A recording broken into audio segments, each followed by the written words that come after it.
साईं मुंहिंजा तमामु बाज़ोक ॿुधंदड़ ऐं तमामु बहितरीन रेडियो जो लिसनर हाजी ख़ान मोहम्मद ख़ासकेली जी चूंड आहे वफ़ा जावरी जी ख़ूबसूरत शाइरी।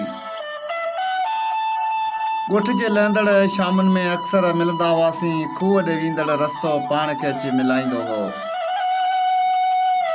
कचियूं रस्तियूं वण पंहिंजी प्रीत जा शायदि हूंदा हुआ, तोसां खोड़ ॻाल्हियूं रंज रुसामा हुजतूं मज़ाक़ूं मुलाक़ातियूं विछोड़ा ज़िंदगी जो सबबु बणिया हुआ।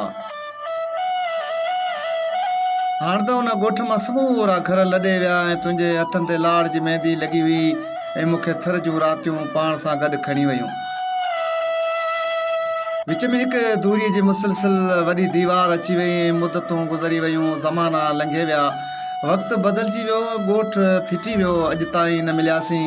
हाणे वारनि में चांदी पइजी वई, अखियुनि जी दीद धुंधली थी वई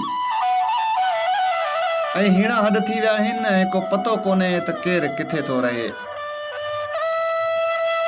लुॾनि थियूं लाड़ में सारियूं, भला छो हाऊं पोहारियूं, अवां सां पांध जूं पोतियूं असां ॾिस कीअं था वारियूं। असांजा खेट ई खिड़ंदा, असां छो यार वीचारियूं, अखियुनि जी आस जो सपनो अखियुनि में पाण था तारियूं। ॾखण जी हीर थदड़ीअ में संजा तारनि खे बिहारियूं, गुलाबनि खे विखेरे ऐं बहारनि खे था खिकारियूं।